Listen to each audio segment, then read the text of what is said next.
غرباء غرباء غرباء غرباء غرباء غرباء غرباء غرباء. السلام عليكم ورحمة الله وبركاته.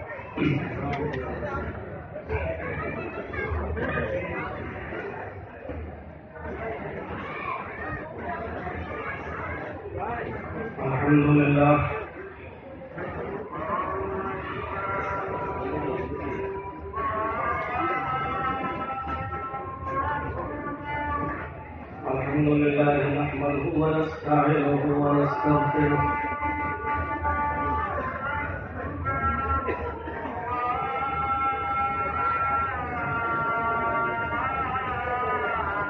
ونعوذ بالله من شرور أنفسنا ومن سيئات أعمالنا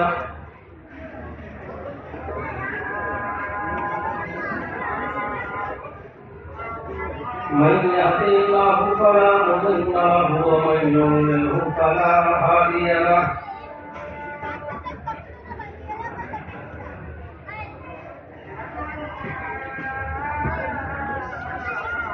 وأشهد أن لا إله إلا الله وحده لا شريك له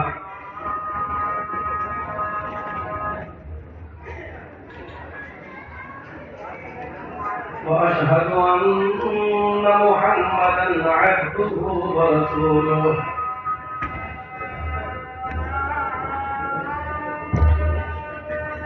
أما بعد فإن خير الحديث كتاب الله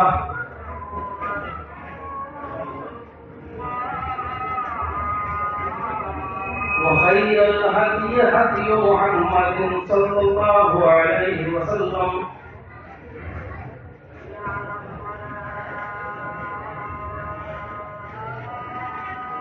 وشر الأمور محدثاتها وكل محدثة بدعة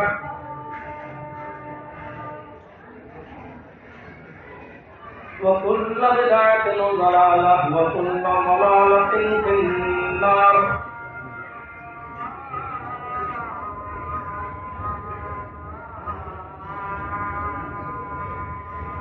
أعوذ بالله من الشيطان الرجيم.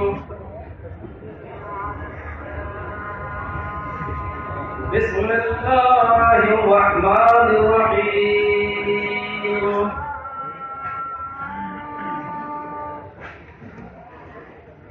وشاورهم في الأمر فإذا عزمت فتوكل على الله إن الله يحب المتوكلين.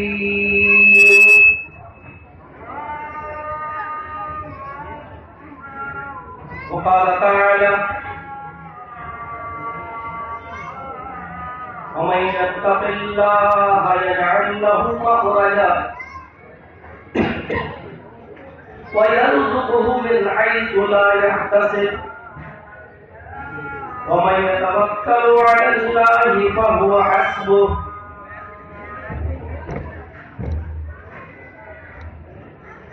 رب اشرح لي صدري ويسر لي أمري واحلل عقدة من لساني يفقهوا قولي.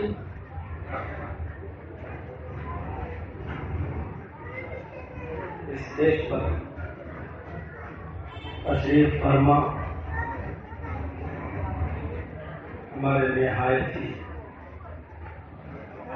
محترم معزز علماء کرام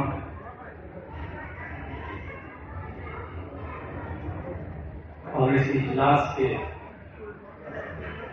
اہم ذمہ داران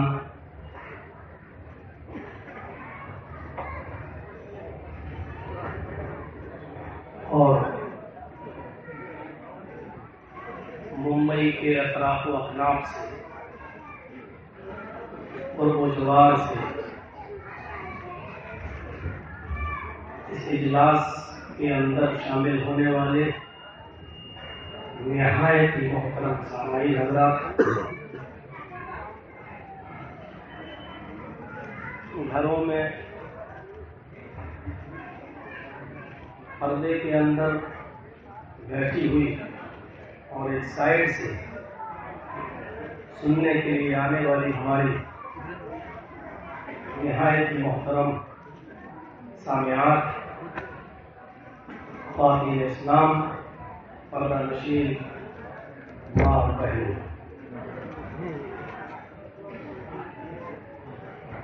بڑی ہی خوبصورت تقریر ابھی آپ نے پیشرو خطیب سے مولانا مصطفیٰ اجمل مدنی حفظہ اللہ سے نہایت ہی سلیس اور آسان زبان میں آپ نے سماعت فرمائی۔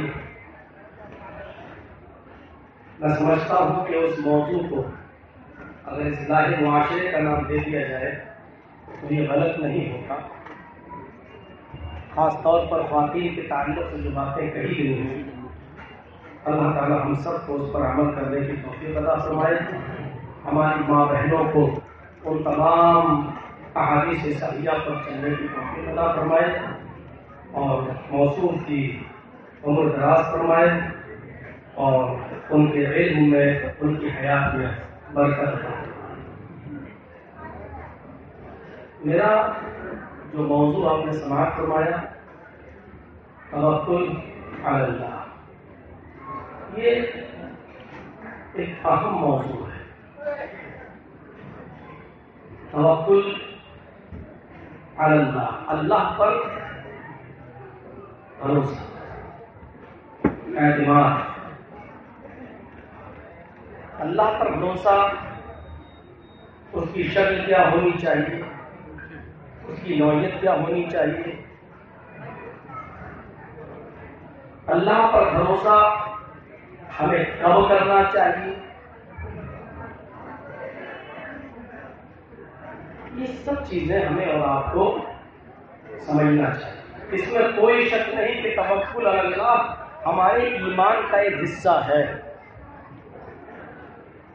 جن چیزوں پر ہم ایمان لاتے ہیں یا جن چیزوں پر ہمارے لیے ایمان لانا ضروری ہے، ان چیزوں میں توکل علی اللہ بھی شامل ہے، اللہ پر کامل اعتماد۔ لیکن اللہ پر بھروسے کی نوعیت کیا ہونی چاہیے، اس کی شکل کیا ہونی چاہیے؟ آپ کرسی پر بیٹھ جائیں، جی صاحب آپ بولیے، اب میں خاموش بیٹھا ہوا ہوں، آپ کہہ رہے ہیں بولیے، میں کہہ رہا ہوں اللہ پر بھروسہ، میں کچھ نہیں بولوں گا لیکن لوگ سن لیں گے۔ کیا یہ اعتماد صحیح ہے؟ مجھے یاد ہے اچھی طریقے سے کہ ایک مرتبہ میں بہار کے کسی علاقے میں گیا، وہاں مجھے کچھ لوگ اسٹیشن پر ریسیو کرنے آئے۔ اسٹیشن کٹیہار کی اسٹیشن پہ میں اترا اور وہاں سے 20 کلومیٹر کی دوری پر وہ گاؤں تھا جہاں مجھے پروگرام کرنے جانا تھا۔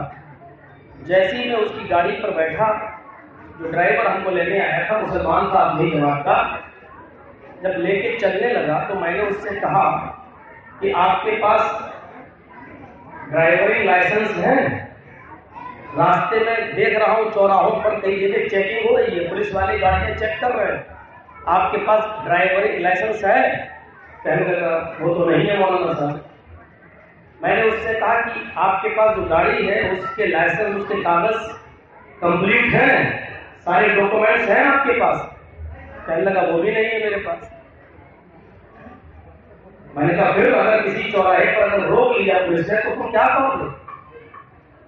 الٹا بولتا ہے مجھ سے، ارے کیسے مولانا ہے آپ؟ میں نے کہا کیا مطلب؟ آپ کو اللہ پہ بھروسہ نہیں؟ عجیب آدمی تھا، کہتا کیسے مولانا ہے آپ کو اللہ پر بھروسہ نہیں؟ ہم جیسے جاہل لوگ اللہ پہ بھروسہ کرتے ہیں، چلتے ہیں اللہ پہ بھروسہ انشاءاللہ کچھ نہیں ہوگا۔ 100-200 میٹر گاڑی، کلو میٹر نہیں، 100-200 میٹر گاڑی اس کی آگے چلی ہوگی، میں نے کہا گاڑی روک. بولا کیوں؟ میں نے کہا روک. گاڑی روکی، میں اترا، میں نے کہا ڈیزل سے چلتی ہے پیٹرول سے؟ بولا ڈیزل سے. میں نے کہا سارا ڈیزل پھینک اس کا. بولا کیوں؟ میں نے کہا سارا ڈیزل پھینک پہلے اس کا.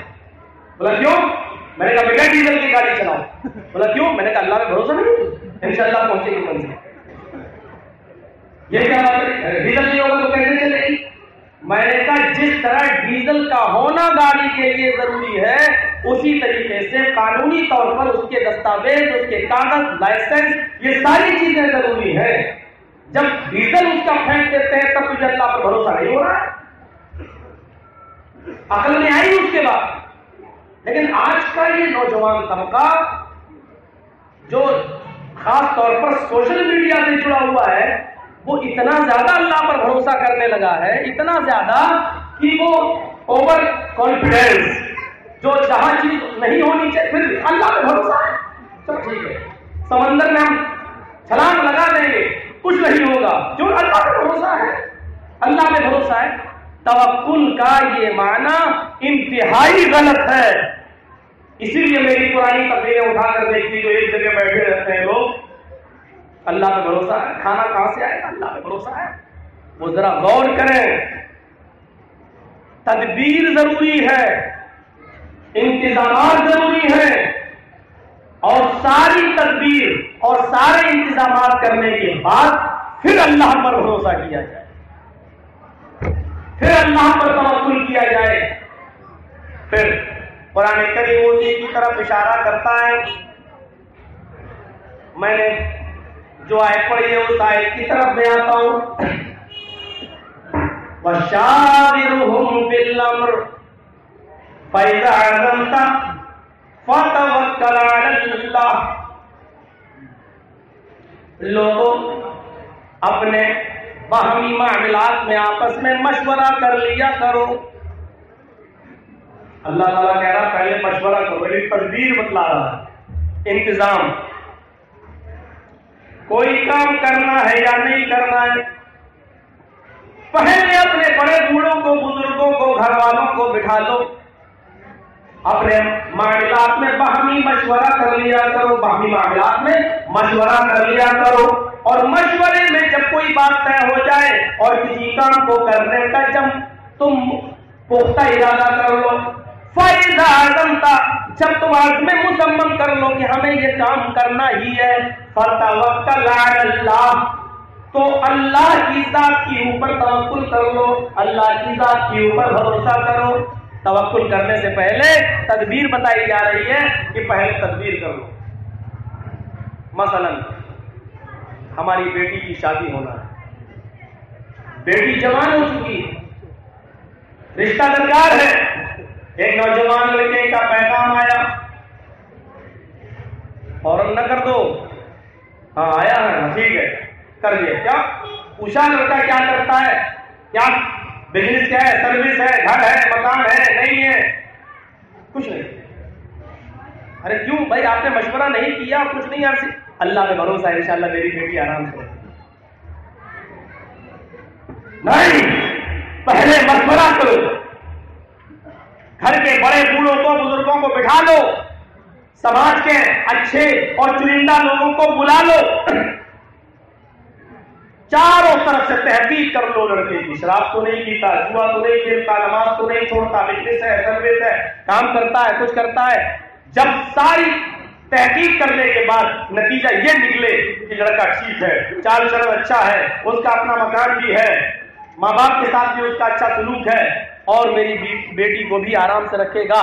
جب یہ تمام معاملات میں جب اس کو پرکھ لو کہ ٹھیک ہے، پھر مستقبل کے معاملے میں اللہ پہ بھروسہ کر لو کہ اب انشاءاللہ ہم جو شادی اپنی بیٹی کی کر رہے ہیں، ابھی تک اس کا چال چلن اور طور طریقہ ٹھیک رہا، اب اللہ کی ذات پر بھروسہ کر کے میں شادی کر رہا ہوں اپنی بیٹی کی، انشاءاللہ آگے بھی ہماری بیٹی آرام میں رہے گی.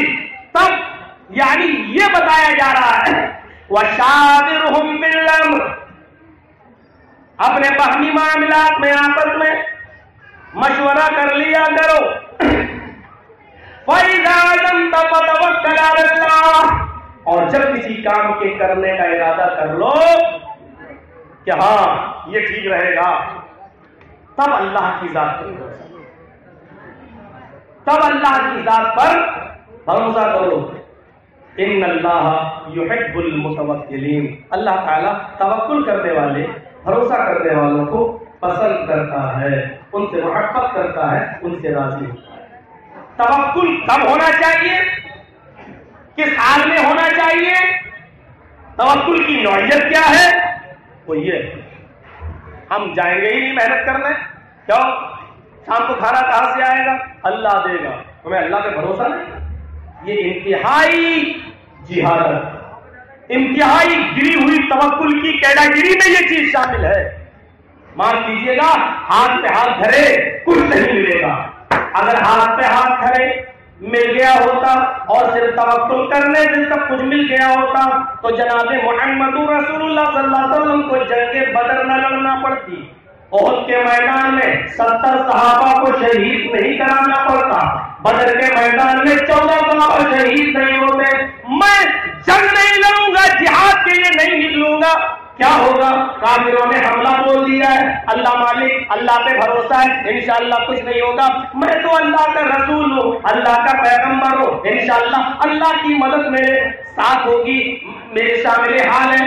اگر توکل علی اللہ کرنے سے ہی سارے معاملے حل ہو رہے ہوتے تو نہ جنگ بدر ہوئی ہوتی، نہ جنگ احد ہوئی ہوتی، نہ جنگ خندق ہوئی ہوتی۔ میرے بھائیوں، کوئی بھی غزوہ سریہ رونما نہیں ہوتا، اللہ کے اوپر بھروسہ ہی کر لیا جاتا، جبکہ اللہ کے نبی صرف دعا کرتے کافی تھا، اللہ آسمان سے فرشتوں کو نازل کر سکتا تھا، لیکن نہیں، اللہ کے نبی تدبیر کر رہے ہیں، دشمنوں سے اپنے آپ کو بچانے کے لیے ڈھال تیار کر رہے ہیں، تلوار بھی استعمال کر رہے ہیں، تیر بھی ہے، نیزے بھی ہیں، ساری چیزیں، اور ان تمام چیزوں کے بعد توکل اللہ کی ذات پر کر رہے ہیں۔ اللہم لا تہلک ھذہ العذاب ان تہلک ھذہ العذاب لن تعبد بعد اليوم۔ اے اللہ، یہی پکے سچے مسلمان ہیں، یہی تیرے سچے بندے ہیں، مجھ پر ایمان لانے والے، یہی 313 کی جماعت ہے۔ اے اللہ، اگر آج یہ مٹ گئے،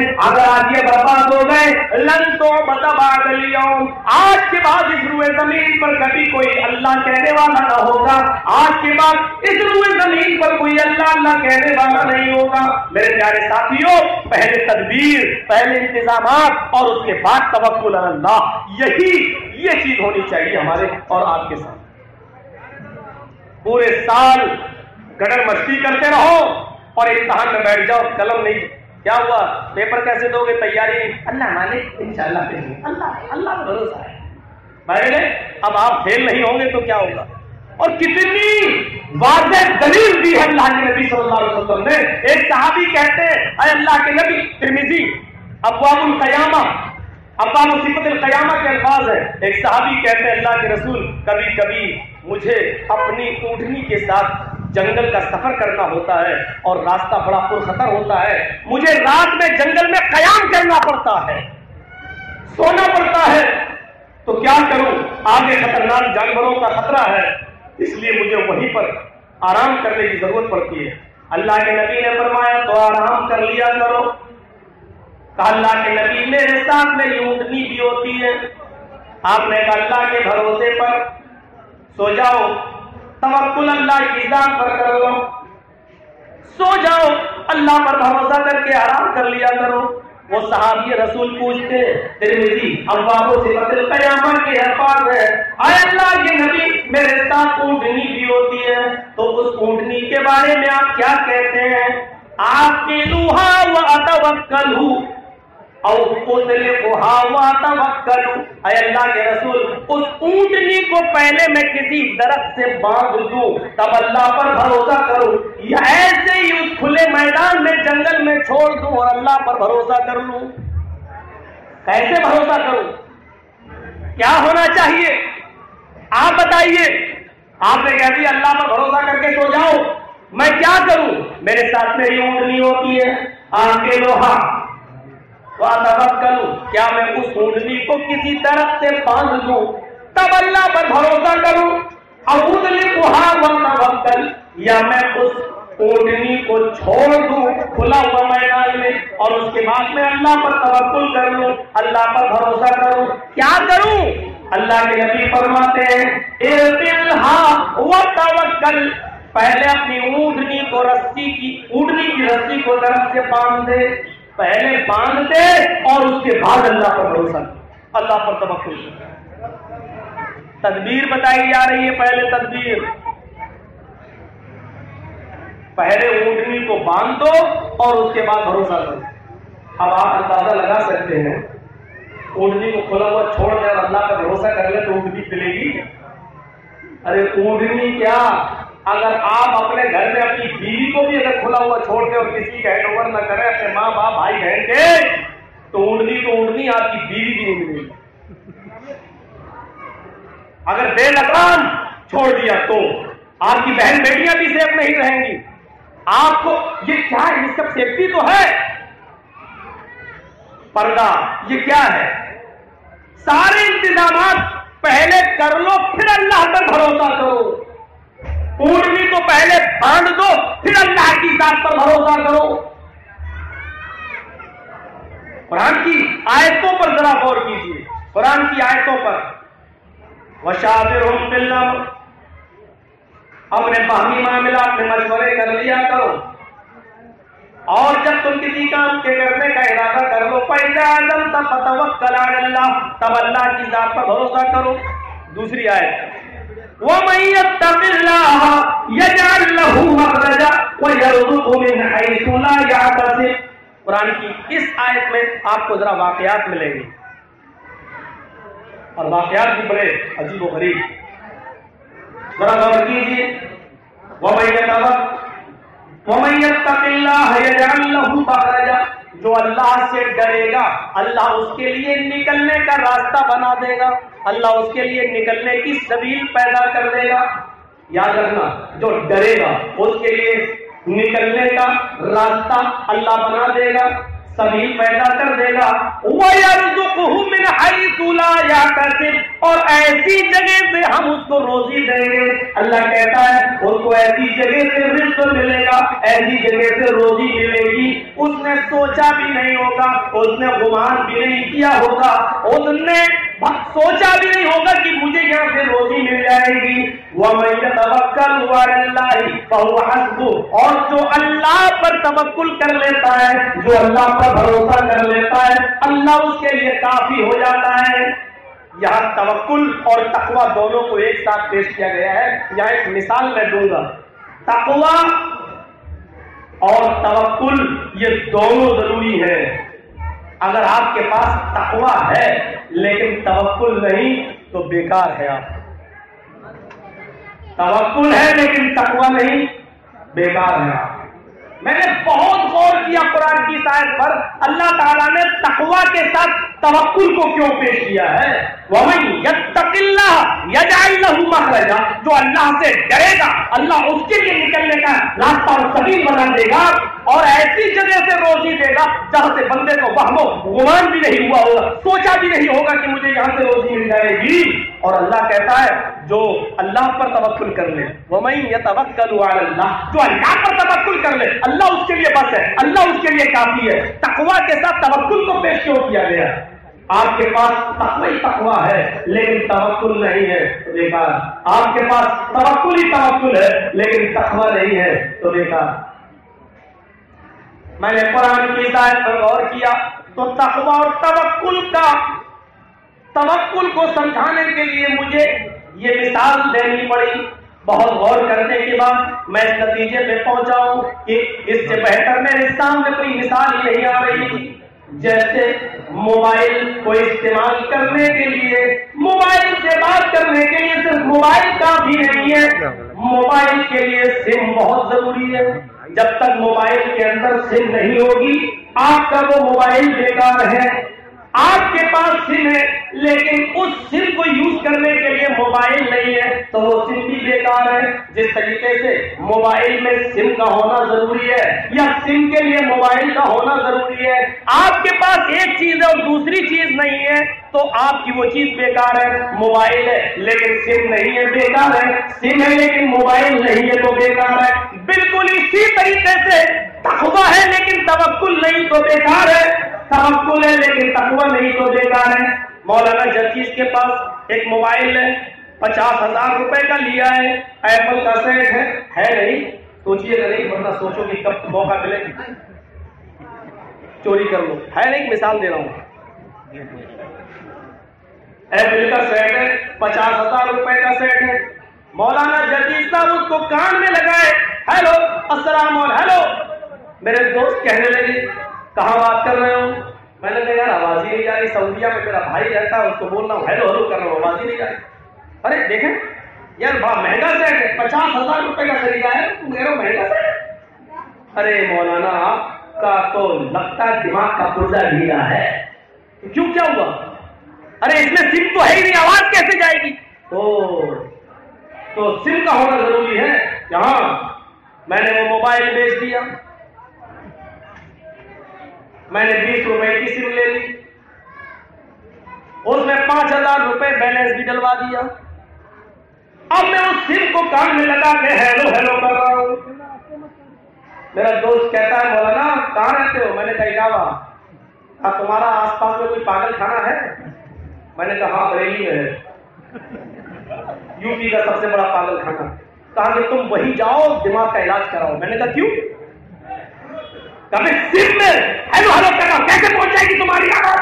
ارے تمہیں نے تو کہا تھا کہ سم کا ہونا ضروری ہے, اس میں تو بیلنس بھی ہے 5,000 روپیہ. بولا 5 نہیں 50,000 ڈال لو لیکن آواز نہیں جائے گی. کیوں؟ اس سم کو استعمال کرنے کے لیے موبائل کا ہونا ضروری ہے. تو ابھی تو موبائل لیا تھا 50,000 کا. ارے دونوں ضروری ہے. میں نے کہا ایک چیز سے کام نہیں چلے گا. کہنے لگا نہیں. ہم نے کہا اچھا اس سم میں 1 لاکھ روپیہ بیلنس بھر لیتا ہوں تب. بولا 1 کروڑ بھر لو تب بھی نہیں. میں پڑھنے لگا قرآن, پڑھتے پڑھتے اس آیت پر پہنچ گیا وَمَن يَتَّقِ اللَّهَ يَجْعَل لَّهُ مَخْرَجًا وَيَرْزُقْهُ مِنْ حَيْثُ لَا يَحْتَسِبُ وَمَن يَتَوَكَّلْ عَلَى اللَّهِ فَهُوَ حَسْبُهُ. اب میں سمجھ میں آ گیا تقویٰ ضروری ہے, توکل بھی ضروری ہے.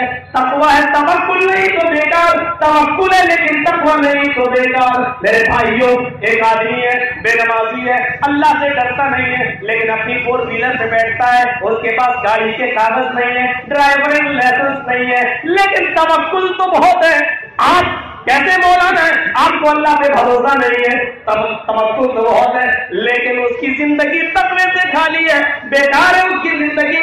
ایک آدمی بہت زیادہ متقی ہے, پرہیزگار ہے, ایک بھی وقت کی نماز نہیں چھوڑتا ہے, لیکن کبھی بھی اس نے اللہ پر توقع نہیں کیا, اللہ پہ بھروسہ نہیں کیا ہے. وہ تقوی اختیار کرتا ہے لیکن کسی معاملے میں اللہ پر توکل نہیں کرتا ہے, اللہ کو اکیلے کافی نہیں مانتا ہے. میرے بھائیوں اس کی زندگی بھی بیکار ہے. تقوی اور توکل دونوں ضروری ہے. اب آپ کو میں بتاؤں, حضرت علی رضی اللہ تعالیٰ عنہ نے قرآن کی آیت پڑھی, عمل دیکھیے, قرآن کی آیت پڑھی اور 2-4 دن ہوئے ہی تھے, ذہن میں بیٹھی ہوئی تھی قرآن کی آیت. دروازے پر ایک فقیر آتا ہے, شیئا للہ, اللہ کی راہ میں اگر کچھ مل جائے تو دے دو, میرے گھر میں بچے کئی دن سے بھوکے. حضرت علی نے اپنے بیٹے حضرت حسن سے کہا جاؤ تم اپنی ماں فاطمہ سے کہنا گھر میں اگر کچھ ہو تو دے دو. کہنے لگی بیٹے ابو سے کہہ دینا صرف 6 درہم بچے ہیں گھر میں اور شام دور ہے, اناج آنا ہے, غلہ آنا ہے, کھانے پینے کا سامان بھی آنا ہے, سبزی ابزی گوشت ووشت بھی آنا ہے. حضرت علی نے دوبارہ بھیجا جاؤ وہ 6 درہم لے کے آ جاؤ. انہوں نے 6 درہم دے دیے. حضرت علی نے وہ 6 درہم اس مانگنے والے کو دے دیا. حضرت فاطمہ نے کہا آپ نے 6 درہم تو دے دیے, اب شام دور ہے, شام تک روزی روٹی کا انتظام کیسے ہوگا؟ کہا فاطمہ تو محمد رسول اللہ کی بیٹی ہو, اللہ پر توکل کرو, اللہ پر بھروسہ کرو, شام دور ہے, انشاءاللہ اللہ تعالیٰ کوئی راستہ نکالے گا. میری بیوی اے فاطمہ کیا تمہیں معلوم نہیں وَمَن يَتَّقِ اللَّهَ يَجْعَل لَّهُ مَخْرَجًا, جو اللہ سے ڈرے گا اللہ اس کے لیے نکلنے کا راستہ بنا دے گا. وَيَرْزُقْهُ مِنْ حَيْثُ لَا يَحْتَسِبُ, اور ایسی جگہ سے روزی دے گا جہاں سے اس کو وہم و گمان بھی نہیں ہوگا. میں جا رہا ہوں, محنت کروں گا, مزدوری کروں گا اور کچھ کما کے لاتا ہوں, شام کو انشاءاللہ تمہارے گھر کا چولہا جلے گا. اب حضرت علی بازار کی طرف نکل گئے. اب دیکھیے حضرت علی بازار کی طرف نکل گئے. ایک یہودی اونٹ بیچ رہا تھا, محنت کر رہے ہیں, ہاتھ پہ ہاتھ دھرے نہیں بیٹھے ہیں گھر میں. اے فاطمہ 6 درہم دے دیے, شام دور ہے, کھانا کہاں سے آئے, اللہ دے گا. بیٹھے ہم تو کہیں نہیں جائیں گے, ہم نے تو بس دے دیا اللہ کے بھروسے پر, اب اللہ دے گا. نہیں, نکلے, محنت کر رہے ہیں. ایک یہودی اونٹ بیچ رہا ہے, پوچھا اونٹ دو گے؟ کہنے لگا ہاں, ہم تو بیچتے ہی کے لیے نکلے. کہا کتنے کا ہے؟ کہا علی نقد دو گے یا ادھار؟ حضرت علی نے کہا کہ بھائی پیسے تو ابھی نہیں ہے میرے پاس, 3 4 5 دن کے بعد ہی پیسہ ملے گا, جب یہ اونٹ میں بیچ دوں گا تبھی ملے گا. تو کہا اگر نقد دیتے ہو تو 120 درہم, ابھی دیتے ہو تو 120 کا, اور اگر 2 4 دن کے بعد آپ ہمارا رقم ہمیں دیں گے تو 140 درہم. 140 درہم کا. حافظ شمس الدین ذہبی جیسی شخصیت نے تذکرۃ الحفاظ کے اندر اس واقعے کو نقل کیا ہے. میرے بھائیوں ذرا اندازہ لگائیے, 140 درہم کا حضرت علی نے کہا 140 کا لے لیا اور وعدہ کر لیا 3 دن 5 دن, دونوں باتیں لکھی ہوئی ہیں, 3 ایام اور 3 دن یا 5 دن کا وعدہ کر لیا. اب حضرت علی اس اونٹ کو لے کر مارکیٹ میں چلے گئے اور بیچنے لگے. اس اونٹ کی خوبصورتی کو دیکھ کر لوگ اس اونٹ کو خریدنے کے لیے دوڑ پڑے. حضرت علی نے کہا جو سب سے زیادہ قیمت دے گا اس کو دے دوں. یعنی نیلامی شروع ہو گئی. 120 سے شروعات ہوئی, ایک نے کہا 120, دوسرے نے کہا 125, تیسرے نے کہا 130, کچھ دیر کے بعد 140. کمپٹیشن ادھر بھی چلنے لگا. ایک نے کہا 150, جہاں جگہ مل جائے بھائی بیٹھ جاؤ وہیں پر, آج یہ حال ہے کل کیا ہوگا اللہ بیٹھ. تو بولی لگتے لگتے نیلامی ہوتے ہوتے آخری بولی 200 درہم کی لگتی ہے. آخری بولی 200 درہم کی لگتی ہے. حضرت علی نے کہا اور کوئی؟ اب 200 درہم کے بعد کوئی آواز نہیں ہوگی. حضرت علی نے 200 درہم میں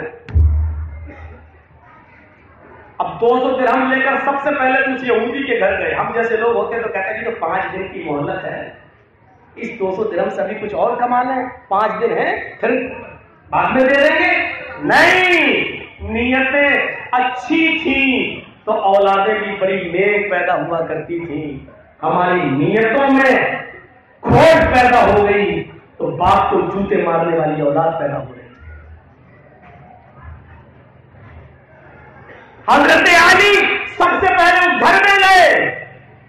تذکرہ میں لکھا ہے, تھوڑا مذاق بھی کیا اس یہودی سے, اے یہودی ہم آج ہی کو پیسہ دے رہے ہیں, تم نے کہا تھا نقد 120 میں, ادھار 140 میں, تو ہم پیسہ تو آج ہی دے رہے ہیں نا, تو یہ تو نقد کے حکم میں 120 لے لو.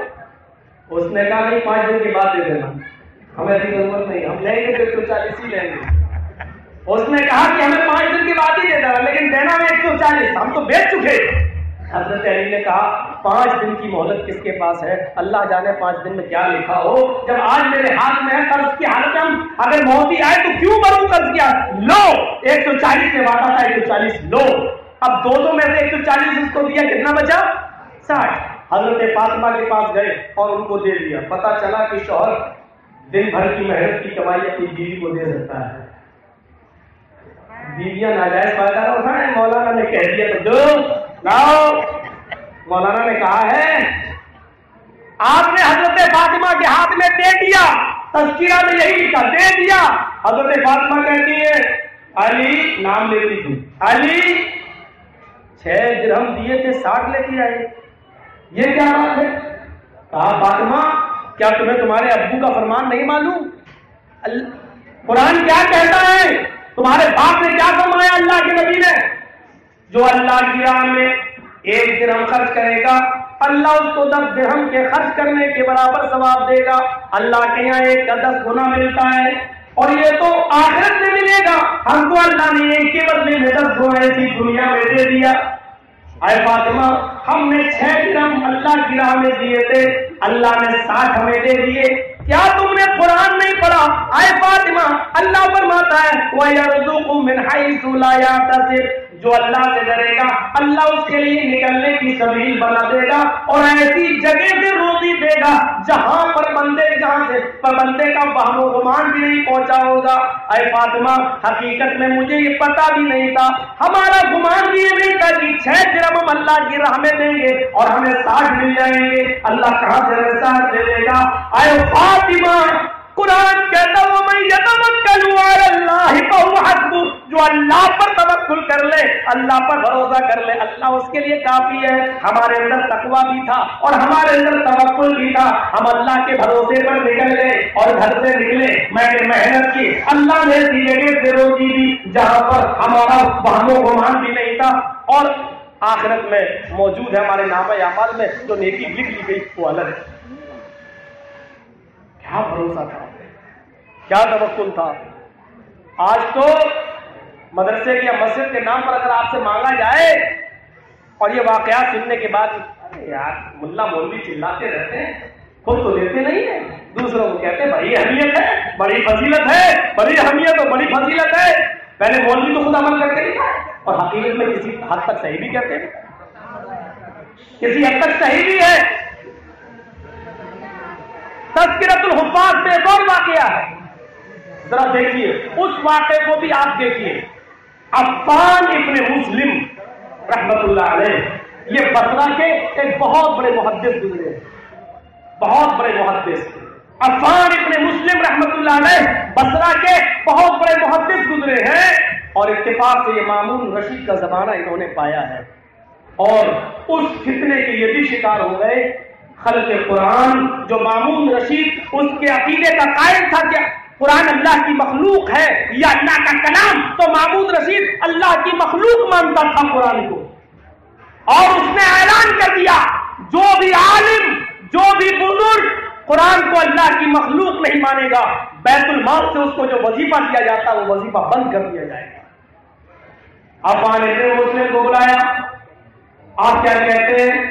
عفان ابن مسلم نے کہا قرآن کلام اللہ، قرآن اللہ کا کلام ہے، اللہ کی مخلوق نہیں ہے۔ بصرہ کے گورنر نے ان کو بلایا اور کہا اے عفان ابن مسلم، میں تمہاری تہ دل سے عزت کرتا ہوں، تم بہت بڑے محدث ہو، بہت بڑے بزرگ ہو، بہت بڑے عالم ہو، لیکن بادشاہ کا مامون رشید کا اعلان ہے اگر قرآن کو اللہ کی مخلوق نہ مانا جائے یا جو مولوی ماننے سے انکار کر دے اس کا وظیفہ بند کر دو، میں تمہیں 2 دن کی مہلت دیتا ہوں، تم بتاؤ قرآن کو اللہ کی مخلوق مانتے ہو یا نہیں مانتے ہو۔ 2 دن کے بعد عفان ابن مسلم رحمت اللہ علیہ اسی بصرہ کے گورنر کے پاس جاتے ہیں اور جا کر اعلان کرتے ہیں اپنے مامون رشید سے کہہ دو کہ قرآن کو اللہ کا مخلوق ماننے سے عفان ابن مسلم نے منع کر دیا ہے اور صاف طور پر کہہ دیا ہے کہ قرآن اللہ کی مخلوق نہیں ہے، کیونکہ ساری مخلوق کو فنا ہونا ہے۔ اگر آپ یہ عقیدہ رکھ لیں کہ قرآن اللہ کی مخلوق ہے تو قرآن کو بھی فنا ماننا پڑے گا، لیکن قرآن اللہ کا کلام ہے، اللہ کی مخلوق نہیں ہے، لہذا قرآن کو ہم اللہ کا کلام مانتے، اللہ کی مخلوق نہیں۔ اسی وقت ان کا وظیفہ جو 500 درہم متعین تھا ہر مہینے وہ بند کر دیا گیا۔ سر جھکائے ہوئے گھر پہ آئے، بیوی نے پوچھا کیا بنا؟ کہنے لگے محترمہ 500 درہم کا وظیفہ میرا بند کر دیا گیا ہے۔ بیوی کہتی ہے میرے پیارے شوہر، گھر کے اندر سب بھائی بھتیجے سب کو ملا کر، بیٹے بیٹیاں سب کو ملا کر 40 لوگوں پر مشتمل خاندان ہے آپ کا، اور یہ 500 درہم سے 40 لوگوں کا پورے مہینے کا خرچہ چلتا تھا۔ اب یہ 40 لوگوں کی رزق اور روزی روٹی کا معاملہ کہاں سے آئے گا؟ مامون رشید نے تو یہ وظیفہ بند کر دیا ہے۔ کہنے لگے آئے میری بیوی تو کیا کروں؟ کیا میں ایک شرکی عقیدہ رکھ لوں؟ کیا میں یہ کہہ دوں کہ قرآن اللہ کی مخلوق ہے؟ نہیں نہیں، میں اپنے بیوی بچوں کو بھوکا دیکھ سکتا ہوں، مرتا ہوا دیکھ سکتا ہوں، لیکن یہ شرکی عقیدہ میں نہیں رکھ سکتا۔ اور میری بیوی اللہ پر بھروسہ رکھو، اللہ پر توکل رکھو، اللہ کوئی نہ کوئی سبیل نکالے گا۔ ابھی میاں اور بیوی میں دونوں میں گفتگو ہو ہی رہی تھی کہ ایک یکبائک دروازے کو کسی نے دستک دی۔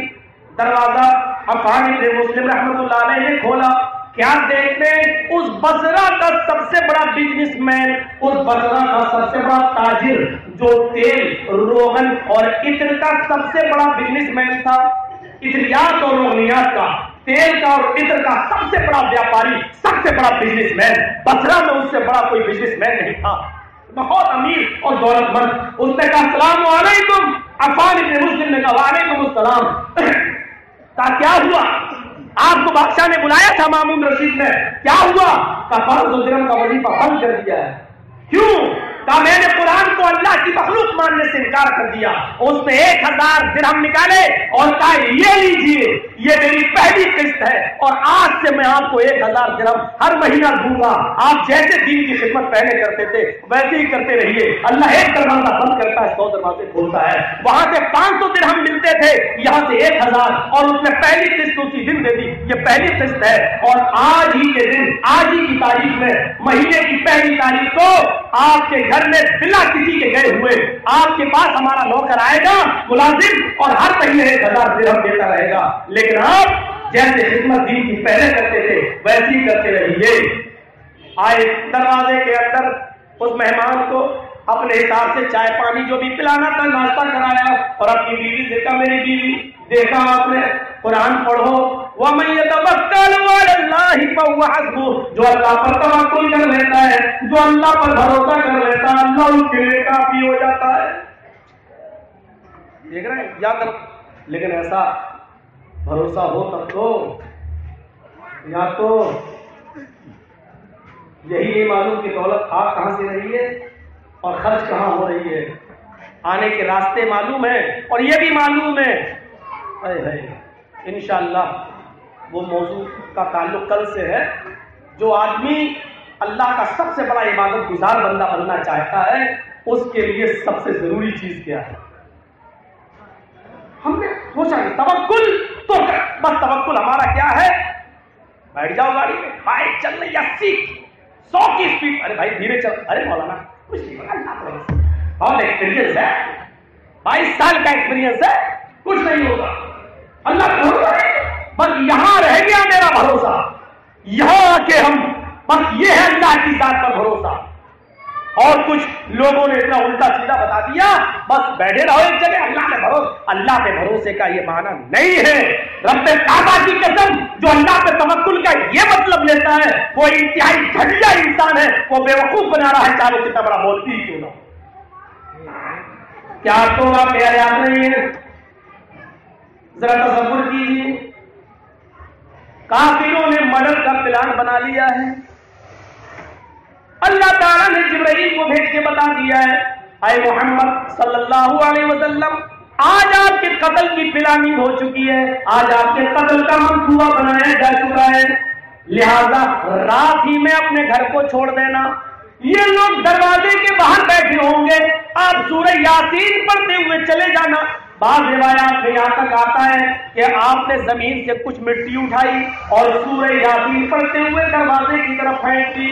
اللہ تعالیٰ نے اتنی دیر کے لیے ان کافروں کی آنکھوں میں پردہ ڈال دیا اور اللہ کے رسول نکل گئے، لیکن وہ دیکھ نہیں سکے۔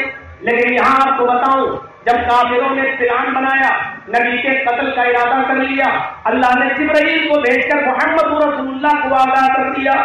اب اللہ کے نبی نکلنے کا پلان بنا لیا، محنت دیکھیے، آپ نے یہ نہیں کہا میں تو اسی جگہ پہ سوؤں گا، کافروں نے قتل کا پلان بنا لیا تو کیا ہوا؟ مجھے اللہ پہ بھروسہ ہے، انشاءاللہ کچھ نہیں ہوگا، میں اللہ کا رسول ہوں، اللہ بچائے۔ رسول ایسا نہیں کر رہے ہیں، تم رسول سے زیادہ سمجھدار ہو۔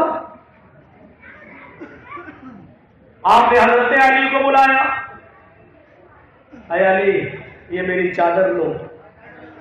بعض روایتوں میں یہ بھی آتا ہے کہ وہ ہرے رنگ کی چادر تھی۔ چادر کسی بھی رنگ کی ہو سکتی ہے، لیکن کسی چیز سے کوئی رنگ نکال لینا اور اس کو سنت سمجھ لینا۔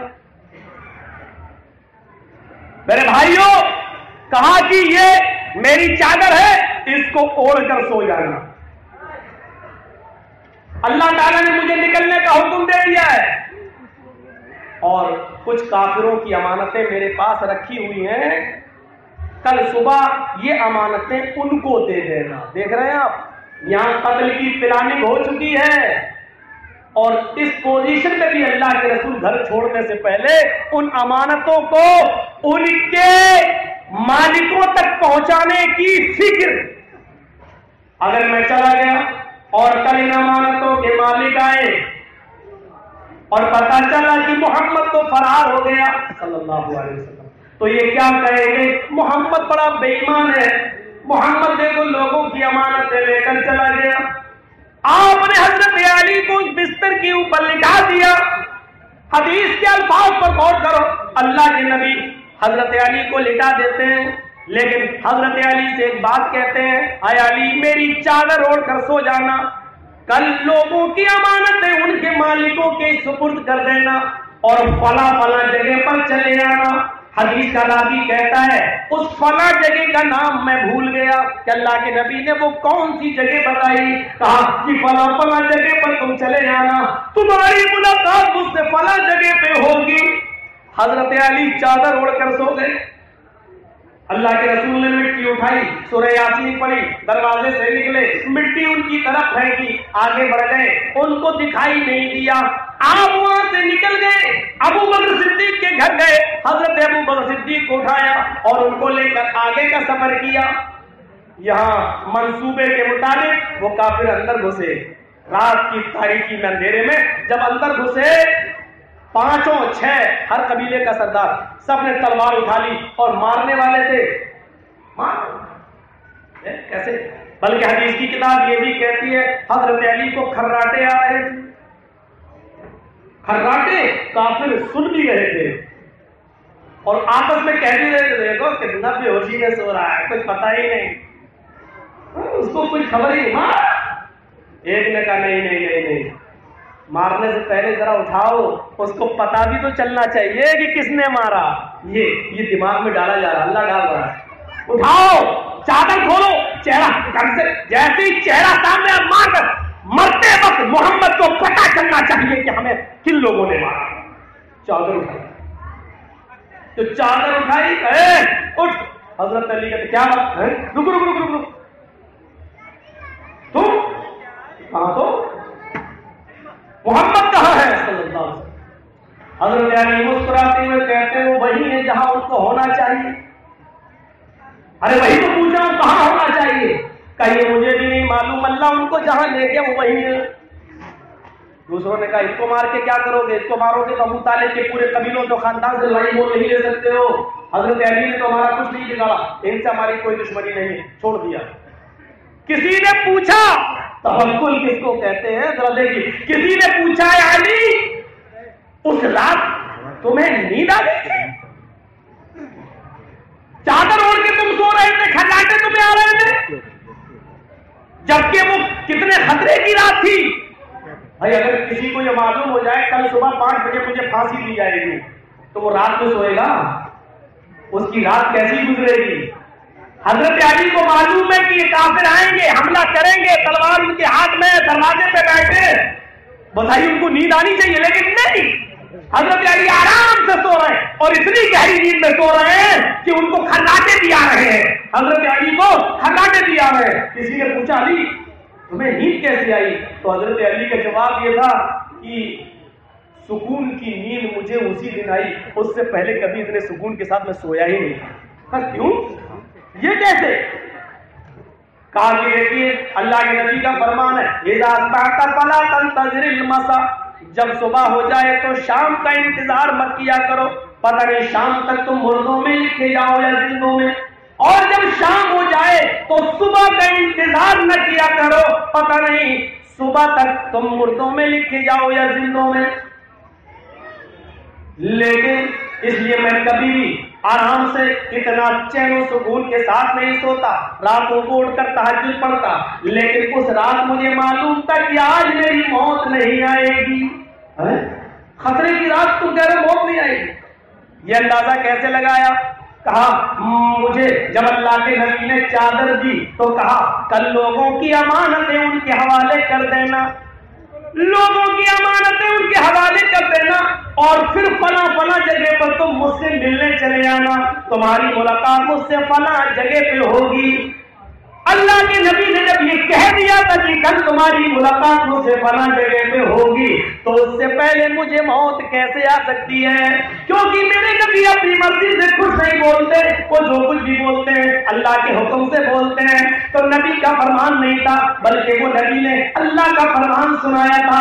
یعنی اللہ نے اس وقت تک کی گارنٹی مجھے دے دی تھی کہ جب تک کل صبح نبی سے تمہاری ملاقات نہ ہو جائے تمہاری موت نہیں آئے گی۔ اس لیے میں آرام سے سو گیا کہ کل تک تو مجھے موت نہیں آنا ہے، اس لیے مجھے نیند آ گئی تھی۔ میرے بھائی جو توکل ہے اللہ کی، اس سے زیادہ جیتی اور جاگتی مثال اور کیا پیش کی جا سکتی ہے؟ اتنا توکل۔ ہم لوگ انشورنس ہے، ٹرین میں، پلین میں، سب کچھ، لیکن 100% کوئی گارنٹی دے گا کہ آپ اپنی منزل میں پہنچ جاؤ گے؟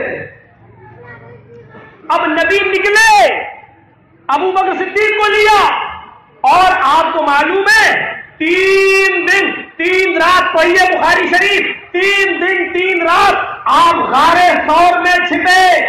آج بھی آپ جائیے، جن لوگوں نے حج عمرہ کیا ہوگا، وہ ثور عربی زبان میں بیل کو بولتے ہیں، اس پہاڑی کی شکل بالکل بیل کی طرح تھی، بالکل بیل کی طرح۔ اب تو کاٹ واٹ دیا گیا ہے، اور اس کے نیچے جو غار تھی، اس غار کے اندر اللہ کے نبی اور ابو بکر صدیق 3 دن اور 3 رات چھپے۔ 3 دن اور 3 رات۔ رات میں حضرت عبداللہ ابن ابی بکر، ابو بکر صدیق کے بیٹے عبداللہ اور عامر ابن فہیرہ، یہ 2 لوگ رات کے اندھیرے میں نکلا کرتے تھے اور غار ثور میں جا کر رات میں محمد رسول اللہ کو اور ابو بکر صدیق کو کھانا پہنچا دیا کرتے تھے اور پورے دن کی خبر دے دیا کرتے تھے۔